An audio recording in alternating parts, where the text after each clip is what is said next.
अपने मन को एकाग्र करते हुए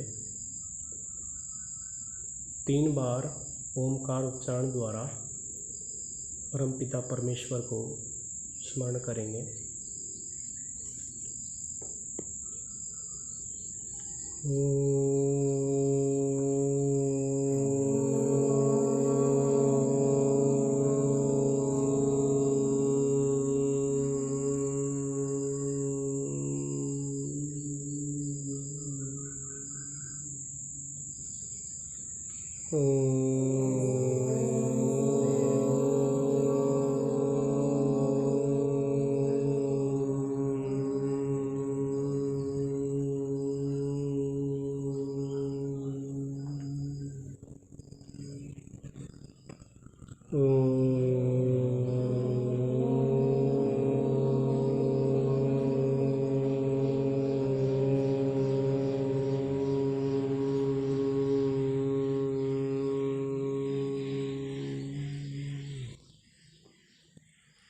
यो भूतं च भव्यं च सर्वं यश्चाधितिष्ठति स्वर्यस्य च केवलं तस्मै ज्येष्ठाय ब्रह्मणे नमः।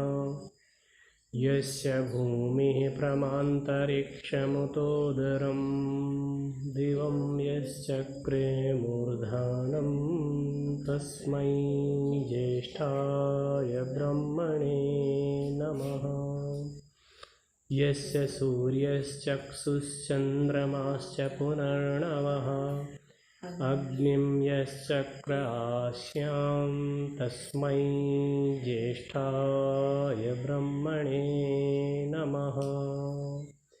यस्य वातः प्राणापानौ चक्षुरङ्गिरसो भवन् धिषो यश्चक्रे प्राज्ञानीस्तस्मै ज्येष्ठाय ब्रह्मणे नमः। तस्मै ज्येष्ठाय ब्रह्मणे नमः।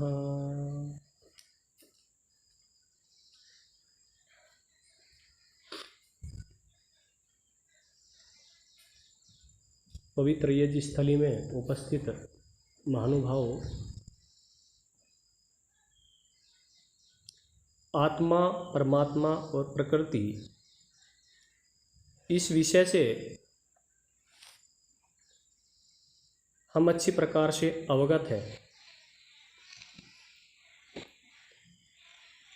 प्रकृति जड़ है, आत्मा चेतन है, लेकिन अल्पज्य है। उसका अपना स्वाभाविक सुख भी नहीं है और सुख की आवश्यकता भी आत्मा को ही होती है। परमात्मा सर्वशक्तिमान है, आनंद स्वरूप है और अनेक साधनों के द्वारा हम परमात्मा को जानते हैं, अनुमान करते हैं। जानने और अनुमान करने के साथ साथ हमें ईश्वर से अपने आप को जोड़ना भी चाहिए। अनेक उपायों के द्वारा हम क्या है, अपने आप को ईश्वर से जोड़ते हैं। क्यों जी यज्ञव्रत जी, ईश्वर को मानते हैं? क्या मानते हैं? ईश्वर है बस इतना मानते हैं।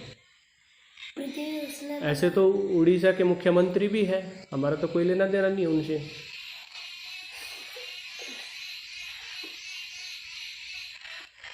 होने मात्र से थोड़ी ना काम चलता है। पृथ्वी को बनाया और मनुष्यों को बनाया।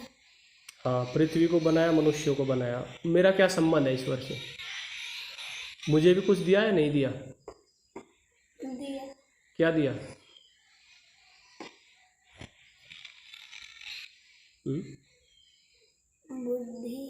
बुद्धि, हाँ, मन, नेत्र,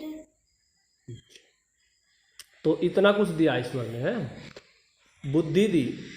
ये बुद्धि जो है कोई सामान्य वस्तु नहीं है हमारे पास। बुद्धि के माध्यम से हम जो है अपने पूरे जीवन भर का कार्य चलाते हैं। बुद्धि यदि हमारे पास ना हो तो हम जीवन में किसी भी कार्य में सफल नहीं हो पाएंगे। ऐसे शरीर दिया, और शरीर भी क्या दिया? मनुष्य का शरीर दिया। और इतना ही नहीं, सूर्य बनाया, चंद्रमा बनाया, पृथ्वी बनाई, किसके लिए है ये? इनका उपयोग हम करते या नहीं करते? हा? या हम नहीं करते? करते हैं ना। कौन है बनाने वाला इसको? परमात्मा है ना। तो ईश्वर क्या है? उपकार करता है हमारे ऊपर। और उपकार भी कैसा करता है? सबसे अधिक, सर्वाधिक उपकार करने वाला कौन है हमारे ऊपर? ईश्वर है, परमात्मा है। लेकिन उस चीज को हम विचारते हैं क्या? कभी नहीं विचारते ना। हमारा जो छोटा सा स्वार्थ होता है, आर्थिक स्वार्थ हो या कोई हमें साधन मिल रहा हो और उसकी कोई पूर्ति कर देवे, तो उसके प्रति बड़े नतमस्तक हो जाएंगे। अरे ये तो बहुत ऊंचा व्यक्ति है, बस उसी को क्या मान लेंगे? परमात्मा मान लेंगे, उसी को भगवान समझ लेते हैं। इसने इतना कुछ दे दिया हमें। लेकिन जो वास्तव में उससे 1000 गुना, लाखों गुना ज़्यादा देता है, उसके प्रति क्या भावना है हमारी? इस जन्म में जिन जिन के भी साथ हमारा संबंध है, वो कितना कितना उपकार हमारा कर रहे हैं। थोड़ा थोड़ा या बहुत अधिक भी कर रहे हैं। लेकिन इस जन्म से जो पूर्व जन्म थे उसमें हमारा उपकार करते थे क्या? अभी हमारे साथ रहने वाले जो व्यक्ति है, या बाद वाला जो जन्म होगा उसमें पक्का गारंटीड उपकार करेंगे क्या? नहीं करेंगे ना। भले ही माता पिता, गुरु, मित्र, कोई भी संबंधी क्यों ना हो, भाई, जिन के साथ भी हम रह रहे हैं, जिन जिन से हम उपकार ले रहे हैं, बस इस जन्म में ही तो करते हैं ना। और ईश्वर अनंत जन्मों से, अनादिकाल से हमारा उपकार करता आ रहा है और अनादिकाल तक करता रहेगा, अनंत काल तक। तो ये बात हमारी समझ में आती है क्या? बाकी लोग हमारे साथ कुछ समय के लिए रहते हैं, अल्पकाल के लिए रहते हैं, और ईश्वर हमेशा रहता है।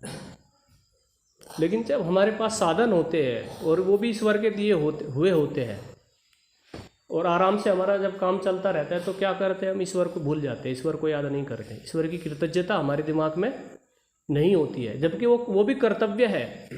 वो भी क्या है? कर्तव्य है, विधान है, ईश्वर ने बनाया। और उसमें भी कोई उस ईश्वर का अपना स्वार्थ नहीं है, वो उसमें भी हमारा लाभ है।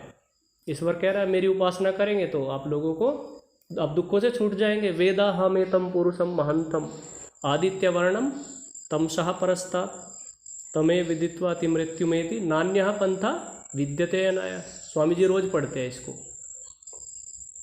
ईश्वर को जानकर के ही सर्वथा दुखों से छूट सकते हैं। तो उसमें भी ईश्वर का कोई अपना कोई स्वार्थ नहीं है, हमारा ही उसमें प्रयोजन की पूर्ति हो रही है। तो इसके लिए हमें सिद्धांतों की जानकारी की आवश्यकता है, और योग के सिद्धांतों को हम क्या कर रहे हैं? जान रहे हैं योग के सिद्धांतों को। हमने कहाँ तक पढ़ा था? चित्त की वृत्तियों के निरोध की बात आ रही थी। और वृत्तियों का निरोध कैसे होगा? अभ्यास से और वैराग्य से होगा। और अभ्यास क्या है? बार बार प्रयत्न करना अभ्यास है। और वो अभ्यास भी केवल एक बार प्रयत्न, 10 बार प्रयत्न, या कितना प्रयत्न करना चाहिए उसके लिए हमें? हाँ, दीर्घ काल तक, लंबे समय तक, और वो भी निरंतर और श्रद्धा पूर्वक जब हम करेंगे तब हमें क्या मिलेगी? सफलता मिलेगी। अभ्यास जो है हमारा लगातार रहना चाहिए, निरंतर, छूटना नहीं चाहिए। छूट गया, सावधानी हटी, दुर्घटना घटी। अभ्यास छूट गया तो हम भी क्या है? अपने मार्ग से अलग हो जाएंगे, पृथक हो जाएंगे। ये तो हो गया अभ्यास। वैराग्य क्या है? वैराग्य के लिए कल हमने सूत्र पढ़ा था, फिर एक बार दोहराते, बोलिए। दृष्ट अनुश्रविक विषय वितृष्णस्य वशीकार संज्ञा वैराग्यम। दृष्टानुश्रविक विषय वितृष्णस्य वशीकार संज्ञा वैराग्यम। तो अब इसका अर्थ देखते हैं। सूत्र में क्या बताया महर्षि पतंजलि जी? सूत्र में क्या कहते हैं? अभिलाष जी कहाँ ध्यान है? ये सूत्र क्या कह रहा है? शंकराचार्य जी आपसे भी छोटे थे, तब उन्होंने कई सारे ग्रंथ याद हो गए थे उनको। कोई जरूरी नहीं है कि 25 साल का या 30 साल का व्यक्ति जो है शास्त्रों को पढ़े।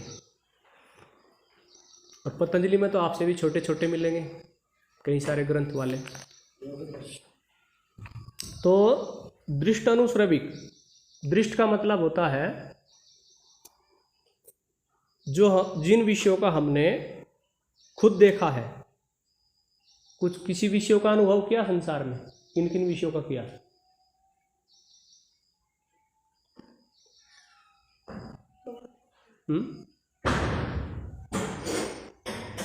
भोजन खाते हैं रोज, स्वाद लगता है?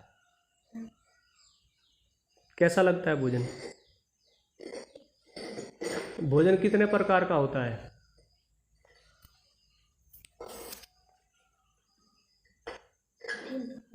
है?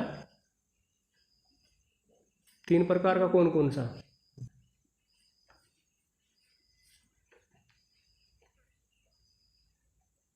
भोजन का स्वाद कितने प्रकार का होता है? चलिए ये बताइए। सामान्य सी बात है, रोज खाते हैं आप और व्यवहार में प्रयोग भी लाते हैं। कितने प्रकार का होता है यज्ञव्रत जी? तीखा, खट्टा, मीठा, कड़वा और नमित जी बताएंगे।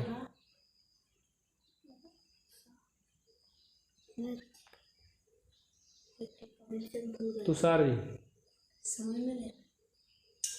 भोजन का स्वाद कितने प्रकार का होता है? रोज भोजन खाते हैं हम, फल खाते हैं, दूध, दही, छाछ, खीर, पकौड़ी, पूरी, सब्जी। उनमें स्वाद तो होता है ना? बहुत सारा। कौन सा?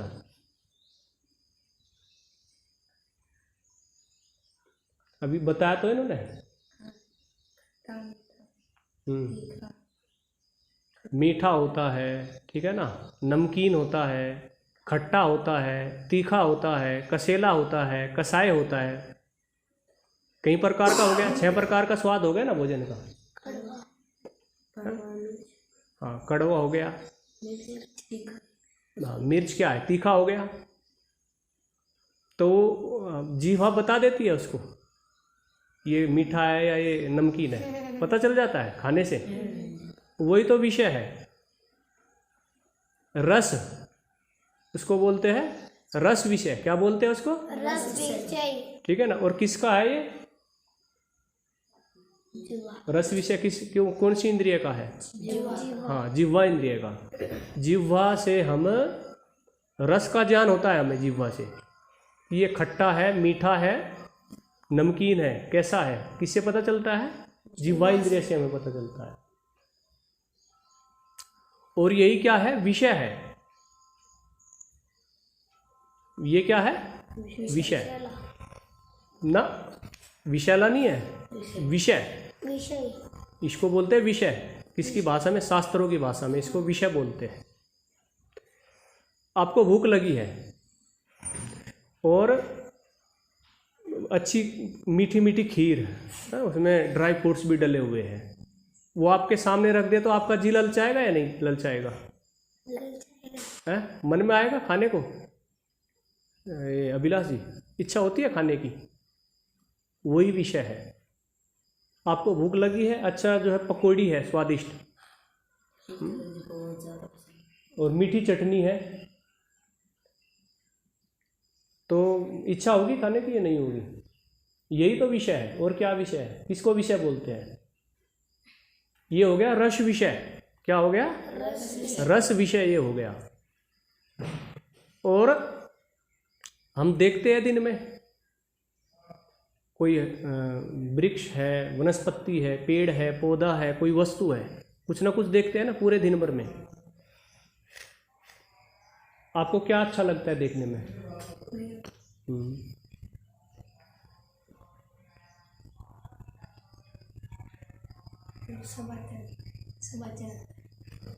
कौन सा फूल अच्छा लगता है? गुलाब का फूल अच्छा लगता है। और वस्त्र कौन सा अच्छा लगता है? कौन से रंग का? सफेद रंग का। तो जो देख करके हम रूप को देख करके मन में जो प्रसन्नता होती है, उस रूप के प्रति हमारा आकर्षण जो उत्पन्न होता है, हमारे सामने सुंदर सुंदर फूल आए, अचानक देख कर क्या होगा? आकर्षण बढ़ेगा ना उसके प्रति। अरे कितना अच्छा। नई साइकिल आ जाए, अच्छा कोई यहाँ छोटे बच्चों की नई साइकिल ले आए तो आप लोग देख करके कैसा लगेगा आपको? और चलानी है आप लोगों के, चलाने के लिए एक नई साइकिल लाए, रंग बिरंगी सुंदर, लाल पीली हरी और पूरी सजी हुई, तो देख करके कैसा लगेगा आप लोगों को? हैं? सुंदर लगेगी ना साइकिल। यही विषय है। यही क्या है? हाँ, ये है रूप विषय। कौन सा विषय है? रूप विषय। तो जैसे रस विषय है, ऐसे ही क्या है? रूप भी विषय है। और रूप विषय कौन सी इंद्रिय का है? चक्षु इंद्रिय का, नेत्र इंद्रिय का। ठीक है ना? रूप विषय कौन सी इंद्रिय का है? नेत्र इंद्रिय का। और रस विषय जिह्वा इंद्रिय का। तो रूप, रस, शब्द। अच्छा, देशभक्ति का गाना, मेरे वतन के लोगों जरा आंख में भर लो पानी, जो शहीद हुए हैं उनकी जरा याद करो कुर्बानी। ये भजन सुना आप लोगों ने? लता मंगेशकर का? नहीं सुना? कोई गीत सुना? कौन सा गीत सुना?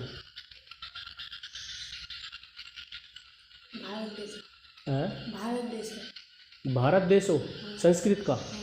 हाँ, तो कैसा लगा सुनने में? अच्छा, कोई व्यक्ति आए और आपको धमकाना शुरू कर देवे तो आपको कैसा लगेगा? हाँ। और कोई व्यक्ति आया और बहुत प्रेम पूर्वक बोला आपसे, बहुत मधुर वाणी है उसकी, बहुत मीठा है, सद्व्यवहार कर रहा है, तो उस समय कैसा लगेगा आपको? अच्छा लगेगा। तो हम शब्द सुन करके किसी का जब उस आकर्षित हो जाते हैं, मधुर वाणी सुन करके, किसी की मधुर वाणी सुन करके आकर्षित हो जाते हैं, तो ये कौन सा विषय है? शब्द विषय।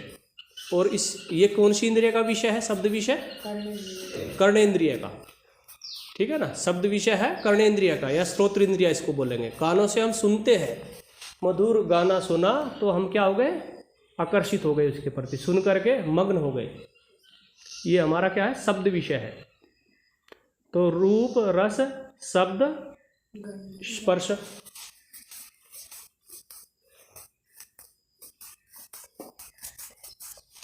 जब आपको मुलायम गद्दे पर बैठाए तो सुख का अनुभव होगा या दुख का? सुख लगेगा ना। मुलायम गद्दा, आराम से बैठ जाओ, सोफे के ऊपर है, बैठे कभी सोफे के ऊपर। तो ये क्या है? स्पर्श विषय। ये क्या विषय है? कौन सी इंद्रिय का है? हाँ, त्वक इंद्रिय का विषय हो गया स्पर्श। और एक क्या बचा? गंध विषय। अच्छी अच्छी गंध आ रही है मिठाई की, या अच्छी अच्छी सुगंधी आ रही है यज्ञ की, हमने अच्छी अच्छी औषधियाँ डाली, तो उसको देख करके मन क्या हो जाएगा? प्रसन्न हो जाएगा। और ऐसे ही कहीं कुत्ता मारा पड़ा हो, दुर्गंध आ रहा है, उसके पास को जाएंगे तो कैसा लगेगा? खराब लगेगा ना। तो ये विषय किसका हो गया? घ्राणेंद्रिय का। कौन सा विषय? ये गंध विषय है। ये क्या है? गंध विषय। और इसकी इंद्रिया क्या है? घ्राणेंद्रिय, नासिका इंद्रिया। तो समझ में आया विषय क्या है? ठीक है ना? रूप रस, बोलिए मेरे साथ, रूप रस शब्द स्पर्श गंध, रूप रस शब्द स्पर्श गंध। रूप विषय किस इंद्रिय का है? नेत्र इंद्रिय का। रस विषय जिह्वा इंद्रिय का। शब्द विषय हाँ कर्णेंद्रिय का। रूप रस शब्द स्पर्श विषय हाँ त्वचा इंद्रिय का। और गंध, ये गंध विषय नासिका इंद्रिय का। तो इस तरह से विषय की हमें क्या होनी चाहिए? जानकारी। इन सारे विषयों को रोज पूरे दिन भर में हम इनका भोगते हैं। रूप रस शब्द स्पर्श गंध, इन पांचों विषयों को हम क्या करते हैं? दिन भर भोगते हैं। तो इनका पता होना चाहिए। यही तो बताया इसमें पतंजलि ऋषि ने, और क्या है? और यही बात आप लोगों से पूछने लगे तो बता नहीं पाएंगे। तो दृष्ट अनुस्रविक विषय वित्रस्य वशीकार संज्ञा वैराग्यम। तो विषयों की यहाँ बात आई है इस सूत्र में। तो देखे हुए विषय और सुने हुए विषय, उनकी इच्छा से रहित जब मन की स्थिति हो जाती है, उनकी इच्छा से रहित जब मन की दृढ़ स्थिति हो जाती है, उसी को क्या बोलते हैं? वैराग्य। वही वैराग्य कहलाएगा। और उसको अपर वैराग्य बोलते हैं। अर्थात बहुत सारे विषय हमने संसार में देखे हैं, खुद अनुभव किए हैं, रूप रस शब्द गंध स्पर्श, और बहुत सारे दूसरों से सुने हैं। कोई बताने लगे कि बहुत अच्छी जलेबी थी, मैंने मार्केट में जा कर के खाई, बहुत सुंदर फूल था, मैंने देखा। तो खुद अनुभव किए और दूसरों के सुने हुए। जब उनको याद करते तो मन में आता ना, इच्छा होती है उनको भोगने की। और दूसरा कोई बताए तो भी इच्छा होती है। कोई बताए हमें कि वहाँ मिठाई रखी है उस कमरे में, हमने देखी नहीं, और उसने बताया, या कोई बताने लगे कि वहाँ उस स्थान पर मैंने मिठाई खाई थी, वो मिठाई बहुत अच्छी थी, जलेबी या पेठे की मिठाई।